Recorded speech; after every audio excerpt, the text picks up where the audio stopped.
Europe 1, il est 6h41. Pas facile de garder la même capacité d'épargne, la même épargne tout court quand l'inflation joue les prolongations. Mais dans vos bonnes résolutions 2024, vous vous demandez peut-être comment optimiser vos économies. On va vous y aider à voir clair ce matin sur Europe 1, partenaire du dernier numéro du magazine Capital qui publie justement un guide complet des placements 2024. Et pour en parler sur Europe 1, Alexandre Lemaire, vous recevez Emmanuel Kessler, directeur des rédactions économiques de Prisma Media, directeur de la rédaction de Capital. Bonjour Emmanuel Kessler. Bonjour à tous les deux. Comment faire fructifier son épargne? Vous publiez donc ce guide, détachable, 44 pages pour y répondre. C'est extrêmement bien fait, tout est organisé par tableau, comme ça chiffré. Vous nous le dites d'abord sans hésiter, pour commencer Emmanuel, 2024, pour les placements, c'est vraiment l'année des opportunités. Bah ouais, tout a changé par rapport à ce qu'on écrivait chaque année ces dernières années. Tout a changé pourquoi ? Parce que on est passé d'un univers où les taux étaient à 0%, c'est-à-dire vous placiez votre argent, ça rapportait rien, quoi. Bon, donc on vous disait des choses, mais au fond, c'était quand même compliqué. Et en 18 mois, vous savez, le fameux taux de la Banque centrale, il était quasiment à 0, il est passé à 4%. Et ça change tout. Le film a complètement changé.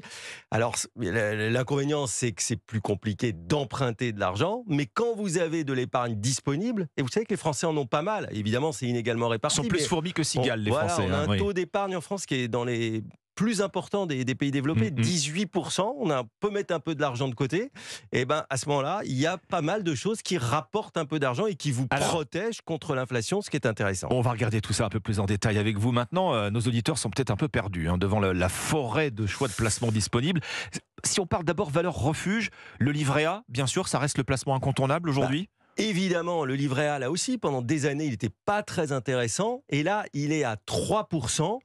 Pour l'instant, c'est un tout petit peu moins que l'inflation, mais le gouvernement s'est engagé à maintenir le taux toute l'année.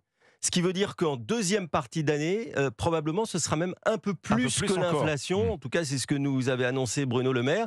Donc, c'est vraiment intéressant. Le premier truc à faire, quand on a un peu d'argent disponible, c'est d'utiliser au maximum tout ce livret. Je rappelle, le livret A, c'est défiscalisé entièrement et vous pouvez mettre jusqu'à 22 000 € et vous pouvez en ouvrir pour vos enfants. Donc, c'est quand même super intéressant. C'est intéressant parce que pour l'instant, le seul placement justement de la rémunération dépasse le taux d'inflation, c'est le livret d'épargne populaire, mais qui est réservé aux ménages les plus modestes. Voilà, mais il est vraiment intéressant. Il est actuellement à 6%. Au 1er février, il devrait passer à 5%, mais c'est quand même, comme vous le dites, plus que l'inflation. C'est réservé pour alors une personne seule. Je crois qu'il faut avoir pas plus de 1800, gagner plus de 1800 € par mois. Mais voilà, alors là, pour le coup, c'est vraiment un livret protecteur. Il est plafonné. Mais quand même, on a augmenté le montant qu'on peut mettre dessus. On peut mettre jusqu'à 10 000 €. Il y a en principe 18 millions de foyers de Français qui peuvent en bénéficier. Il y a 12 millions d'ouverts, donc il y a encore une marge. Donc si vous êtes dans ces catégories de revenus, il faut absolument, si vous pouvez mettre un tout petit peu d'argent de côté, ouvrir ce livret d'épargne populaire. Vous nous disiez, Emmanuel Kessler, que le livret A pourrait donc être à solde positif par rapport à l'inflation dans le courant de l'année. Est-ce qu'il y a d'autres placements comme ça dont ça va être également le cas, à part le livret A? Alors, il y a ce qu'il faut dire, c'est que effectivement, on peut profiter aussi, par exemple, du livret de développement durable et solidaire, le LDDS, qui vit sous le même régime que le livret A. Donc, ça veut dire quand même qu'on peut, si on a de la trésorerie, on peut placer quand même pas mal d'argent comme ça avec ces bons rendements. Et puis, il y a des choses qui redeviennent intéressantes, comme, alors là, c'est pour si on a un petit peu plus d'épargne à mettre de côté, des placements, ce qu'on appelle obligataires, c'est-à-dire où en fait vous passez par des banques pour prêter de l'argent à des entreprises. Là, il y a des taux d'intérêt qui font 4, 5, 6% et ça devient intéressant. L'obligation, on n'y va pas directement, c'est trop compliqué, mais par contre, il y a ce qu'on appelle des SICA bancaires et là, vous avez des régimes fiscaux qui sont tout à fait classiques et ça peut être vraiment intéressant. Je vous vois joindre le geste à la parole, Emmanuel Kessler. Ce qui m'amène à cette question, objectif à ne jamais perdre de vue, c'est de diversifier son épargne. Exactement, comme on dit, il ne faut pas mettre tous ses œufs dans le même panier. Donc, quand on a de l'épargne, on fait d'abord les livrets, c'est indispensable. Je vous parlais des SICAV obligations. On peut aller un peu en bourse, mais alors nous, notre conseil, c'est de se dire le début d'année va être chahuté en bourse parce que la croissance risque de baisser, donc prudence. En revanche, sur la deuxième partie de l'année, ça peut être intéressant. Là aussi, on peut passer par sa banque, par des fonds. On voit quand même que sur un horizon de 3 ans, sur 5 ans, la bourse, les Français n'aiment pas trop la bourse parce que c'est risqué. C'est forcément risqué. Sur un horizon un peu plus long, en général, on n'est pas perdant. Les fonds en euros, ça ralentit. Vous nous dites aussi dans votre guide que l'assurance vie a moins la cote désormais. L'assurance vie, elle était vraiment en difficulté dans la période où les taux étaient très bas. Elle revient quand même un petit peu. Et là, on est en pleine période où les assureurs commencent à nous donner, les assureurs et les banques commencent à nous donner les taux qu'ils vont servir pour l'épargne qu'on a mise de côté en 2023.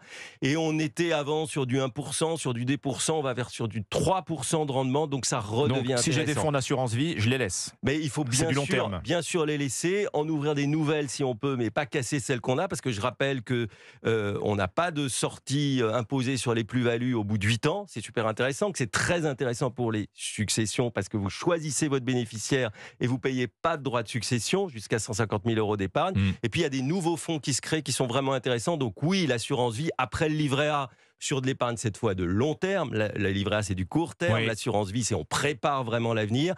C'est absolument indispensable dans la diversification d'un patrimoine. L'immobilier, Emmanuel Kessler, votre guide est décidément très riche. C'est un autre secteur d'investissement à pas négliger malgré la mauvaise année dont on sort. Alors l'IMO c'est vraiment c'est pas une bonne année, les prix baissent, pour emprunter c'est compliqué, le neuf, la construction est en diminution, il y a pas beaucoup d'offres. Alors on donne 2 conseils très simples et très pratiques. Si vous voulez investir dans l'immobilier pour louer à quelqu'un, il y a des gens qui peuvent faire ça, notamment parfois des retraités parce que ça leur assure un complément de revenu et qu'ils ont une épargne.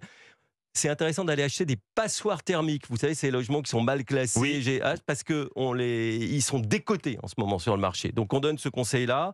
Et puis en 24, on peut encore profiter de la fin d'un dispositif qui va s'arrêter à la fin de l'année. Donc c'est le dispositif Pinel qui permet d'acheter pour le coup un logement neuf en déduisant une partie de l'investissement de ses impôts. Emmanuel Kessler, on retrouve ce guide complet, Placement 2024, l'année de toutes les opportunités. C'est votre guide de plus de 40 pages à retrouver donc dans le dernier numéro du mensuel Capital et en partenariat avec Europe 1. Merci. Absolument. Emmanuel Kessler, directeur de la rédaction du magazine Capital. Merci à vous.